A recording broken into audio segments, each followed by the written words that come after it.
Hi అండి అందరికీ. 10th క్లాస్లోని అన్ని లెసన్స్ కూడా ఈ 2 డేస్లో మీకు కంప్లీట్ చేసి చెప్తాను.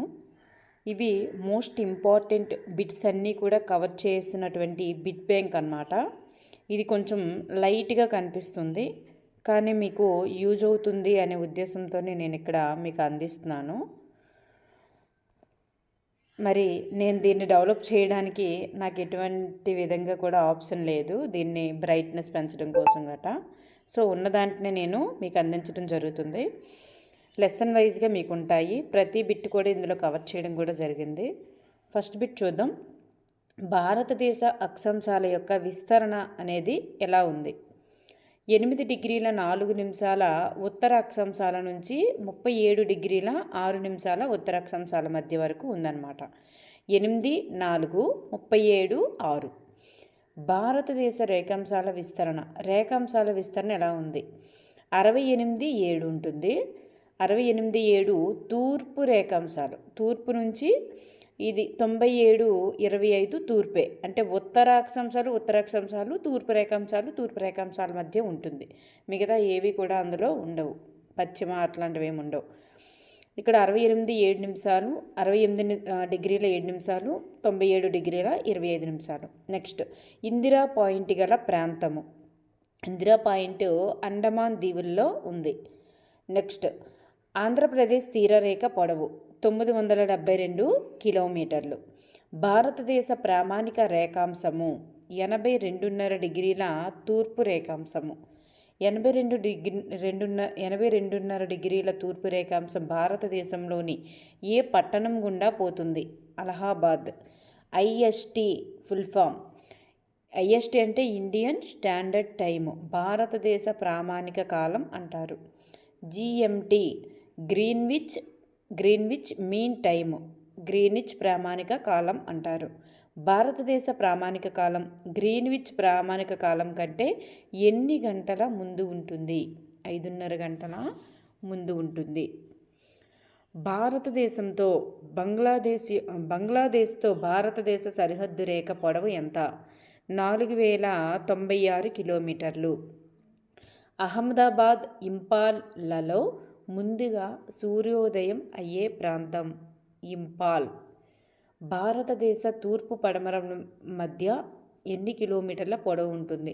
తూర్పుకి పడమరకి మధ్య పొడవు అంటే ఆ రెండు సరిహద్దుల మధ్య దూరం ఎంత అని అర్థం. 2933 కిలోమీటర్లు. భారతదేశ ఉత్తరానికి దక్షిణానికి మధ్య గల దూరం 3214 కిలోమీటర్లు. భారతదేశంలో కర్కట రేఖ ఎన్ని రాష్ట్రాల గుండా పోతున్నది? 9. బంగాళాఖాతంలోని దీవుల సముదాయము అండమాన్ నికోబార్ దీవులు. అరేబియా సముద్రంలోని దీవులు లక్షద్వీపులు. భారతదేశ దీపకల్ప ఫలకం యురేషియా ఫలకంతో ఢీ కొనడం వలన ఏ పర్వతాలు ఏర్పడ్డాయి? హిమాలయాలు.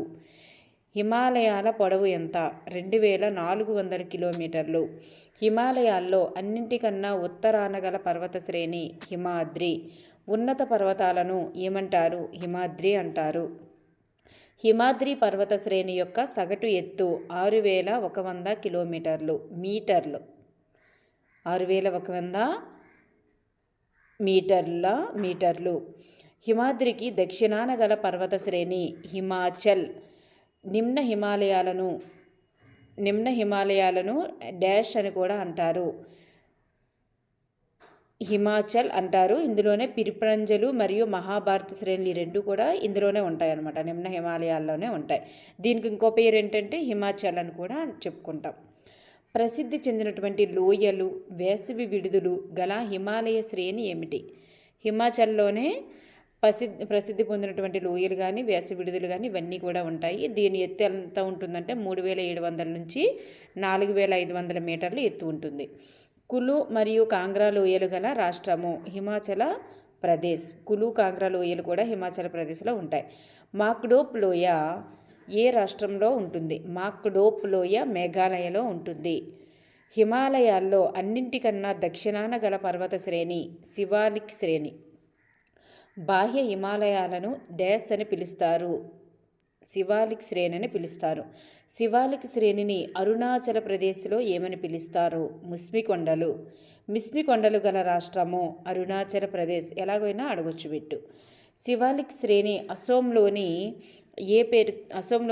ఏ పేరుతో పిలుస్తారు అంటే కచార్ కొండలు అంటారు. శివాలిక్ శ్రేణికి అస్సాంలో అయితే కచార్ కొండలు, అరుణాచల ప్రదేశ్లో మిస్మి కొండలు. మరి కచార్ కొండలు గల రాష్ట్రం ఏది అంటే అస్సాం. ఓకేనండి. మిస్మి కొండలు అరుణాచల ప్రదేశ్, కచార్ కొండలు అస్సాం అని గుర్తుపెట్టుకోండి. నెక్స్ట్ దిబాంగ్ లోయ అనేది కూడా అస్సాంలోనే ఉంటుంది. నెక్స్ట్ వన్, నిమ్న హిమాలయాలు శివాలిక్ శ్రేణులకు మధ్య గల లోయలను ఏమంటారు? డూన్లు అంటారు. హిమాలయాలకు తూర్పు వైపున సరిహద్దుగా గల లోయ బ్రహ్మపుత్ర లోయ. దిహాంగ్ లోయ గల రాష్ట్రము అసోం. నెక్స్ట్, భారతదేశానికి ఈశాన్య సరిహద్దుగా గల హిమాలయాలను ఏమంటారు? పూర్వాంచల్ పర్వతాలు. పాట్కాయ్ కొండలు గల రాష్ట్రము అస్సాం మరియు అరుణాచల్ ప్రదేశ్. కాశీ కొండలు గల రాష్ట్రము, కాశీ కొండలు, గారో కొండలు, జయంతియా కొండలు ఇవన్నీ కూడా మేఘాలయలోనే ఉంటాయి. సింధు నదికి గల ఉపనదులు జీలము, చీనాబు, బియాసు, రావి, సట్లజ్. సింధు నది యొక్క పరివాహక ప్రాంతం ఎక్కువగా గల దేశం ఏదంటే పాకిస్తాన్లో ఎక్కువగా ఉంటుంది. రెండు నదుల మధ్య గల ప్రాంతాన్ని ఏమంటారు అంటే అంతర్వేది అంటారు. గంగా మైదానము విస్తరణ ఎక్కడి నుండి ఎక్కడి వరకు ఉంటుంది? గగ్గర్ నుండి తీస్తా నది వరకు ఉంటుంది. గగ్గర్ నది నుండి తీస్తా నది వరకు ఉంటుంది. గంగా నదికి గల ఉపనదులు ఏమిటంటే యమునా నది, సోన్ నది, కోసీ నది. బ్రహ్మపుత్ర నది లోయ లేదా దిహాంగ్ లోయ, బ్రహ్మపుత్ర నది లోయ లేదా దిహాంగ్ లోయ గల రాష్ట్రము అరుణాచల ప్రదేశ్.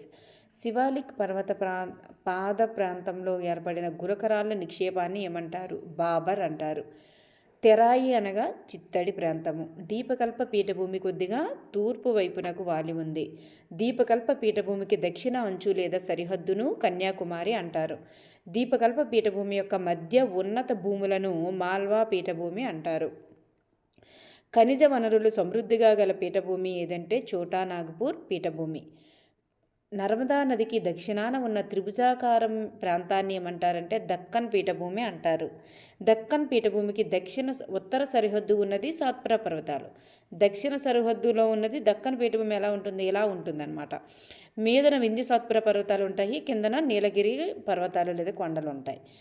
మీదన నర్మదా నది కూడా ఉంటుంది. పడమటి కనుమల పొడవు ఎంత ఉంటుందంటే 1600 కిలోమీటర్లు. నీలగిరి పర్వతాలు, పడమటి కనుమలు రెండు కూడా కలిసే ప్రాంతాన్ని ఏమంటారంటే గుడలూరు. ఆ ప్రాంతం ఏదంటే గూడలూరు అనే ప్రాంతం వద్ద నీలగిరి పర్వతాలు మరియు ఈ పడమటి కనుమలు రెండూ కూడా కలుస్తాయి అన్నమాట. నెక్స్ట్ వన్, నీలగిరి పర్వతాలలో వేసవి విడిది ఏమిటి అంటే ఊటీ లేదా ఉదకమండలం అనేది నీలగిరి పర్వతాలలోనే ఉందని గుర్తుపెట్టుకోండి. నెక్స్ట్ వన్, ఊటీ లేదా ఉదక మండలం గల రాష్ట్రం ఏదంటే తమిళనాడు. తమిళనాడు దగ్గరలోనే నీలగిరి పర్వతాలు ఉన్నాయి కాబట్టి. నీలగిరి పర్వతాలలో ఎత్తైన శిఖరం ఏదంటే దొడబెట్ట శిఖరం యొక్క ఎత్తు 26-37 మీటర్లు. నెక్స్ట్, అన్నైముడి మరియు పళని అనేటటువంటి కొండలు గల రాష్ట్రము తమిళనాడు. కార్దమం కొండలు గల రాష్ట్రం కేరళ. పడమటి కనుమలలో ఎత్తైన శిఖరం ఏదంటే అన్నైముడి. పడమటి కనుమలలో ఎత్తైన శిఖరం అన్నైముడి. తూర్పు కనుమలలో ఎత్తైన శిఖరం అరుమకొండ. నీలగిరి పర్వతాల్లో ఎత్తైన శిఖరం దొడబట్ట. అలా గుర్తుపెట్టుకోండి. అన్నైముడి శిఖరం యొక్క ఎత్తు ఎంత ఉంటుందంటే 2695 కిలోమీటర్లు. తూర్పు కనుమల యొక్క విస్తరణ ఎలా ఉందంటే ఉత్తరాన మహానది లోయ నుంచి దక్షిణాన నీలగిరి పర్వతాల వరకు ఉన్నాయన్నమాట. తూర్పు కనుమలు ఇలా తూర్పు వైపుగా ఇలా ఇండియా ఉందంటే ఇలా మహానది లోయ ఎక్కడ ఒడిశా దగ్గర ఉంటుంది అక్కడ నుంచి ఇలా నీలగిరి పర్వతాల వరకు ఉంటుందన్నమాట. ఇవి తూర్పు కనుమలు. నెక్స్ట్, పశ్చిమ కనుమలలో పుట్టిన నది ఏమిటి అంటే గోదావరి, కృష్ణా నది రెండు కూడా పశ్చిమ కనుమలలో పుట్టాయి. గోదావరి, కృష్ణా నదులు కలిసేటటువంటి సముద్రం ఏదంటే బంగాళాఖాతం. తూర్పు కనుమల యొక్క సగటు ఎత్తు ఎంత ఉంటుందంటే 900 మీటర్లకు మించి అయితే ఉండవు, అంత ఎత్తు వరకే ఉంటాయి. తూర్పు కనుమలలో ఎత్తైన శిఖరము ఏది అంటే అరుమకొండ చింతపల్లిలో ఉంటుందన్నమాట, వైజాగ్ దగ్గరలో ఉంటుంది. నెక్స్ట్, థార్ ఎడారి ఏ పర్వతాల వర్షఛాయ ప్రాంతంలో ఉందంటే ఆరావళి పర్వతాల యొక్క వర్షఛాయ ప్రాంతంలో కలదు. థార్ ఎడారి అధికంగా విస్తరించి ఉన్నటువంటి రాష్ట్రం ఏదంటే రాజస్థాన్. థార్ ఎడారిలో ప్రవహిస్తున్నటువంటి నది ఏది అంటే లూనీ నది. ఓకేనండి. పళని తమిళనాడు, పళని కార్దమం అనేవి కేరళలో ఉంటాయి. నెక్స్ట్ వన్, థార్ ఎడారి ప్రాంతంలో నీటిని అందిస్తున్నటువంటి కాలువ ఏది అంటే ఇందిరా కాలువ. పడమటి తీర మైదానం యొక్క విస్తరణ ఎంత నుండి ఎంతవరకు అంటే రాన్ ఆఫ్ కచ్ నుండి కన్యాకుమారి వరకు. ఇలా రాన్ ఆఫ్ కచ్ అక్కడ గుజరాత్ అక్కడ ఉంటుంది కదా, రాన్ ఆఫ్ కచ్ నుంచి కన్యాకుమారి వరకు ఉండేవన్నీ కూడా పడమటి తీర మైదానం లేదా పడమటి కొనములు అవి. నెక్స్ట్, మహారాష్ట్ర గోవా తీర ప్రాంతాన్ని ఏమంటారు? మహారాష్ట్ర మరియు గోవా తీర ప్రాంతం ఈ రెండింటిని కలిపి అనమాట. ఈ రెండు తీర మైదానాన్ని ఏమంటారంటే కొంకన్ తీర మైదానం అంటారు. కర్ణాటక తీర మైదానాన్ని ఏమని పిలుస్తామంటే కెనరా తీరం అంటారు. కెనరా తీరం కర్ణాటక. కేరళ తీరాన్ని ఏమంటారు? మలబార్ అంటారు. తూర్పు తీర మైదానం విస్తరణం ఎంతవరకు, ఎక్కడి నుండి ఎక్కడి వరకు అంటే ఒడిశాలోని మహానది నుండి తమిళనాడులోని కావేరీ డెల్టా ప్రాంతం వరకు. ఒడిశా తీర మైదానాన్ని ఏ పేరుతో పిలుస్తారంటే ఉత్కల్ తీరం అంటారు. మన ఏపీ అయితే సర్కార్ తీరం అంటారు. తమిళనాడు తీర మైదానం అయితే కోరమండల్ తీరం అంటారు. చిల్కా సరస్సు గల రాష్ట్రము ఒడిశా. కొల్లేరు మరియు పులికాటు సరస్సులు ఎక్కడ ఉంటాయంటే ఆంధ్రప్రదేశ్లో ఉంటాయి. నెక్స్ట్, అగ్నిపర్వత విస్ఫోటనం వల్ల ఏర్పడిన దీవులు ఏవంటే నార్కోండం మరియు బారెన్ దీవులు. ఇవి ఎక్కడ ఉంటాయో మనకు తెలుసు. నెక్స్ట్ భారతదేశం యొక్క దక్షిణ అంచు ఏదంటే అండమాన్ నికోబార్ దీవులు. ఇందిరా పాయింట్ గల దీవి ఏదంటే నికోబార్ దీవి. 2004 సునామీ వల్ల ముంపుకు గురైనటువంటి దీవి ఏదంటే ఇందిరా పాయింటే. 2004 సునామీ వలన. నెక్స్ట్, ప్రవాల బిత్తికల వల్ల ఏర్పడినటువంటి దీవులు ఏవంటే లక్షద్వీపులు. అంటే కోరల్ రిలీఫ్ అంటారు. ప్రవాల బిత్తికల్ని ఇంగ్లీష్లో కోరల్ రీఫ్ అంటారు అనమాట. రిలీఫ్ కాదు, రీఫ్. లక్షద్వీపులే కోరల్ రీఫ్ వలన ఏర్పడినటువంటి దీవులు. దీన్ని పగడపు దీవులను కూడా పిలుస్తారనమాట. ఇవి ఎంతవరకు విస్తరించి ఉన్నాయంటే 32 చదరపు కిలోమీటర్ల వరకు విస్తరించి ఉన్నాయి. నెక్స్ట్, 3 సముద్రాల గల ప్రదేశం ఏదంటే తమిళనాడు. భారతదేశం శ్రీలంకను వేరు చేసేటటువంటి జలసంధి పాక్ జలసంధి. భారతదేశంలోని రాష్ట్రాలు కేంద్రపాలిత ప్రాంతాలు ఎన్ని ఉన్నాయంటే 29 రాష్ట్రాలు, 7 అంటే అప్పట్లో 7 కేంద్రపాలిత ప్రాంతాలు ఉన్నాయి. మరి ఇప్పుడు కూడా మనకు అన్నీ ఉన్నాయి. ఎందుకంటే జమ్మూ అండ్ కాశ్మీర్ అనేటటువంటిది మరి విడదీస్తారు కదా, అప్పుడు 7 కేంద్రపాలిత ప్రాంతాలు అనేవి అంటే ఇప్పుడు మారింది. అప్పట్లో 7 కేంద్రపాలిత ప్రాంతాలు, 29 రాష్ట్రాలు ఉండేవి అనమాట. మరి జమ్మూ అండ్ కాశ్మీర్ అనేటటువంటిది విడదీసేశారు. 28 రాష్ట్రాలు, 9 కేంద్రపాలిత ప్రాంతాలుగా మారిపోయాయి. నెక్స్ట్, సంవత్సర కాలం అంతా కూడా నిరంతరంగా ప్రవహించేటటువంటి నదిని ఏమంటారంటే జీవనది అంటారు. ఉత్తరార్ధగోళంలోని ఊహాత్మక ఖండం ఏది అంటే లారెన్సియా భూభాగానికి మరొక పేరు ఏంటంటే అంగారా భూమి.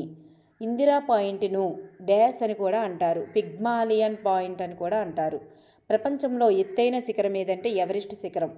భారతదేశ భౌగోళిక విస్తీర్ణం ఎంత? 32.8 మీటర్లు చదరపు కిలోమీటర్లు అనమాట. మిలియన్ చదరపు కిలోమీటర్లు. ఇది 32.8 మిలియన్ చదరపు కిలోమీటర్లు. పశ్చిమ కనుమలకు గల మరొక పేరు సహ్యాద్రి శ్రేణులు. పశ్చిమ కనుమలకే సహ్యాద్రి శ్రేణులు అంటారు. భారతదేశ సరిహద్దును పంచుకున్నటువంటి దేశాలు ఏంటంటే పాకిస్తాన్, ఆఫ్ఘనిస్తాన్, చైనా, నేపాల్, భూటాన్, బంగ్లాదేశ్, మయన్మార్.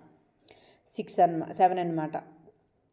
భారత భూభాగంలోని అన్నింటికంటే ఉత్తరాన ఉన్నటువంటి అక్షాంశం ఏదంటే 37 డిగ్రీల 6 నిమిషాలు ఉత్తర అక్షాంశం. ఎందుకంటే మనకి అదే ఎండింగ్ పాయింట్. అక్కడ నుంచి కిందకి మనం కౌంట్ చేసుకుంటాం అన్నమాట. దక్షిణాన ఉండేటటువంటి పాయింట్ ఏమవుతుంది? 8 డిగ్రీల 4 నిమిషాల ఉత్తర అక్షాంశం. అంటే ఇక్కడ నుంచి ఇక్కడ వరకు ఆక్రమించి ఉందన్నమాట మన భూభాగం అనేది. నెక్స్ట్ వన్, భారతదేశ భూభాగంలో అన్నింటికంటే తూర్పున ఉన్నటువంటి రేఖాంశం ఏదంటే 68. ఈ 68 నుండి మళ్ళీ తూర్పున ఉన్నటువంటి 97 డిగ్రీల తూర్పు రేఖాంశం వరకు కూడా విస్తరించి ఉందన్నమాట. 68 డిగ్రీల 7 నిమిషాల తూర్పు రేఖాంశం నుంచి 97 డిగ్రీల 25 నిమిషాల తూర్పు రేఖాంశం వరకు విస్తరించి ఉంది. పడమరన ఉన్నటువంటి తూర్పు రేఖాంశం ఇది. నెక్స్ట్ వన్, ఇలా మనకి చూడండి మ్యాప్లో ఇచ్చినటువంటి విధంగా మనకి ఇక్కడ విస్తరించి ఉందన్నమాట. ఇలా మనకి భూమధ్య రేఖ ఇలా 0 డిగ్రీలు ఉంటుంది. 0 నుంచి మనకి 8 డిగ్రీల నుంచి మన ఇండియా స్టార్ట్ అయిందనమాట. 0 డిగ్రీ నుంచి అంటే 0 తర్వాత 8 వస్తుంది ఇలా పైకి. అంటే 8 డిగ్రీల నుండి స్టార్ట్ అయ్యి 37 వరకు ఉంటుందన్నమాట. Next one,